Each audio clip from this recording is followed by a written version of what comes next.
जब पिंतेकुस्त का दिन आया तो वे सब एक जगह इकट्ठे थे और एकाएक आकाश से बड़ी आंधी की सी सनसनाहट का शब्द हुआ और उससे सारा घर जहां वे बैठे थे गूंज गया। ये काम 2-3 और उन्हें आग की सी जीभें फटती हुई दिखाई दी और उनमें से हर एक पर आ ठहरी। के काम 2-5 और आकाश के नीचे की हर एक जाति में से भक्त यहूदी यरूशलेम गए। प्रेरितों के काम 2-6 जब वह शब्द हुआ तो भीड़ लग गई और लोग अपनी भाषा में सुन रहे हैं। देखो ये जो बोल रहे हैं क्या सब गलीली नहीं? तो फिर क्यों हम में से हर एक अपनी अपनी की भाषा सुनता है? हाँ ये चमत्कार है। अपनी अपनी भाषा में उनसे परमेश्वर के बड़े बड़े कामों की चर्चा सुनते हैं। मैं मिस्र से हूँ और मैं परमेश्वर की महिमा अपनी कैसे संभव है? हम सब अपनी अपनी बोली में सुन रहे हैं। परंतु औरों ने ठट्ठा करके कहा कि वे तो नई मदिरा के नशे में हैं। परंतु औरों ने ठट्ठा करके कहा कि वे तो नई मदिरा के नशे में हैं, कि वे तो नई मदिरा के नशे में। हे यहूदियों और हे यरूशलेम के सब रहने वालों, यह जान लो और कान लगाकर मेरी बातें सुनो। जैसा तुम समझ रहे हो ये नशे में नहीं, क्योंकि अभी तो पहर ही दिन चढ़ा है, परंतु यह वह बात है जो योएल भविष्यद्वक्ता के द्वारा कही गई है कि बात की 100 वर्षों पर ही वरन वे दासों और अपनी आप दर्शन देखेंगे। और मैं ऊपर आकाश में अद्भुत काम और नीचे धरती पर चिन्ह अर्थात लोहू और आग और का वृद्धि के आने से पहले सूर्य अंधेरा और लोहू पहुंच जाएगा। कृपया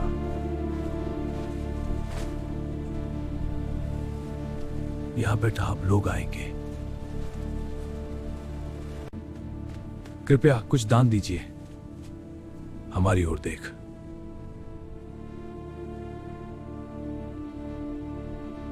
चांदी और सोना तो मेरे पास है नहीं, परंतु जो मेरे पास वह रहते देता हूं।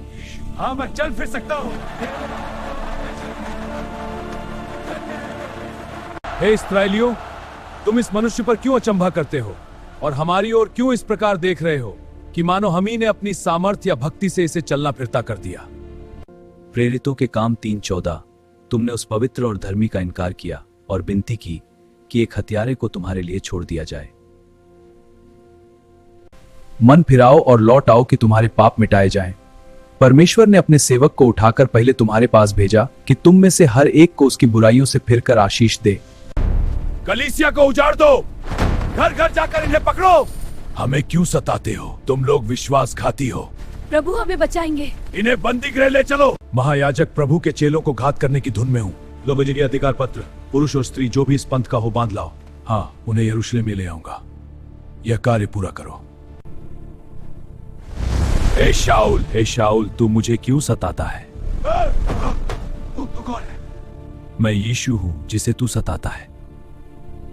और मैं ऊपर आकाश में अद्भुत काम और नीचे धरती पर चिन्ह अर्थात लोहू और आग और का वृद्धि के आने से पहले सूर्य अंधेरा और लोहू पहुंच जाएगा।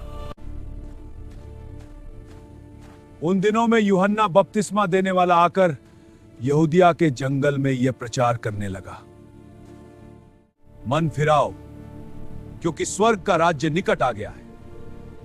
मन फिराओ क्योंकि स्वर्ग का राज्य निकट आ गया है।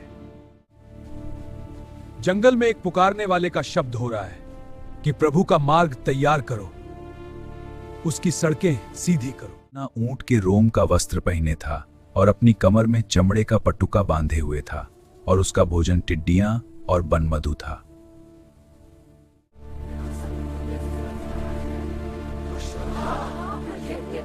बच्चों में बपतिस्मा देता है, बच्चों में मेरे बाद आराग से बपतिस्मा दे।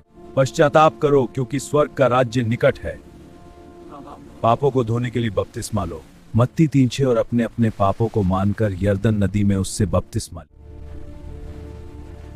हे सांप के बच्चों, तुम्हें किसने जता दिया कि आने वाले क्रोध से भागो? मत्ती 3:8 सो मन फिराव के योग्य फल लाओ।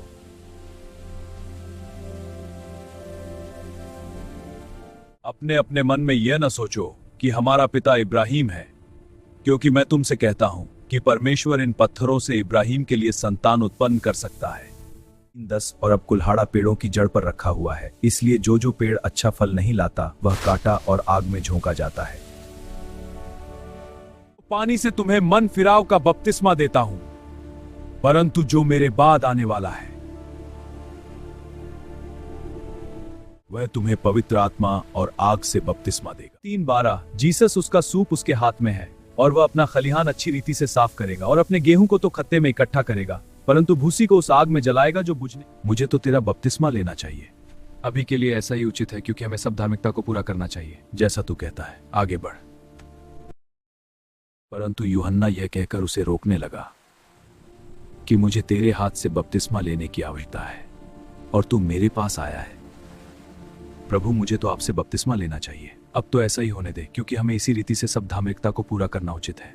ठीक है प्रभु, मैं तुम्हें बपतिस्मा देता हूं। बपतिस्मा लेकर तुरंत पानी में से ऊपर आया और देखो, उसके लिए आकाश खुल गया। परमेश्वर के आत्मा को कबूतर की नाई उतरते और अपने ऊपर आते देखा। मेरा प्रिय पुत्र है, जिससे मैं अत्यंत प्रसन्न हूं।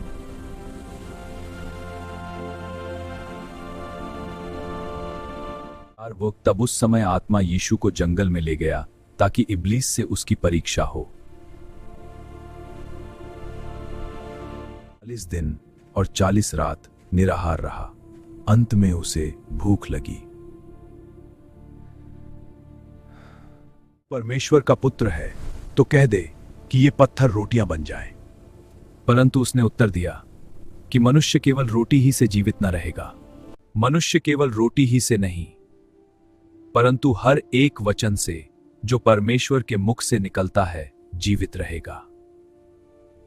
तब इब्लीस ब्लैक एंजल जैसा दिखता उसे पवित्र नगर में ले गया और मंदिर के कंगूरे पर खड़ा किया।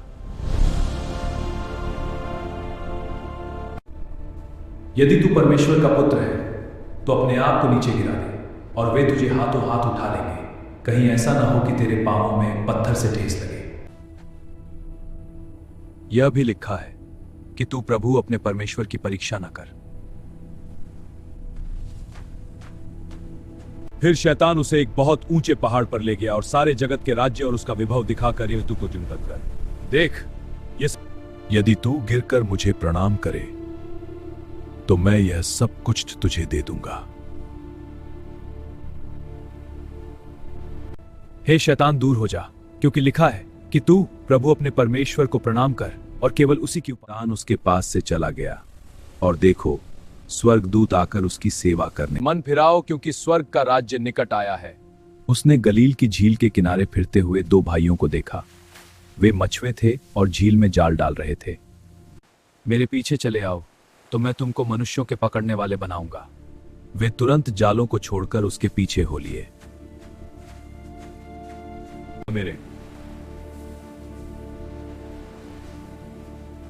मेरे पीछे हो लो। हाँ प्रभु। पश्चाताप करो, क्योंकि स्वर्ग का राज्य निकट है। जो कोई प्यासा हो मेरे पास आए और पानी ले ले। ईमान लाओ और तुम चंगे हो जाओगे। जाओ और पाप न करना। मेरे पास आओ और मैं तुम्हें चंगा करूंगा।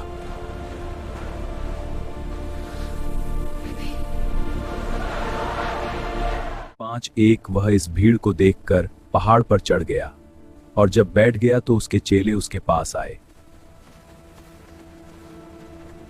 वे जो मन के दीन हैं, क्योंकि स्वर्ग का राज्य उन्हीं का है। धन्य है वे जो धर्म के गद्दुपान है, क्योंकि वे पृथ्वी किए जे पाए। तुम जब मनुष्य मेरे कारण तुम्हारी निंदा करें और सताएं और झूठ बोल बोलकर तुम्हारे विरोध में सब प्रकार की बुरी बात कहें, के नमक हो, परंतु यदि नमक का स्वाद बिगड़ जाए तो वह फिर किस वस्तु से नमकीन किया जाएगा? फिर वह किसी काम का नहीं, केवल इसके कि बाहर फेंका जाए और मनुष्यों के पैरों तले रौंदा जाए। तुमसे कहता हूं कि यदि तुम्हारी धार्मिकता शास्त्रियों और फरीसियों की धार्मिकता से बढ़कर न हो तो तुम स्वर्ग के राज्य में कभी प्रवेश करने न पाओगे।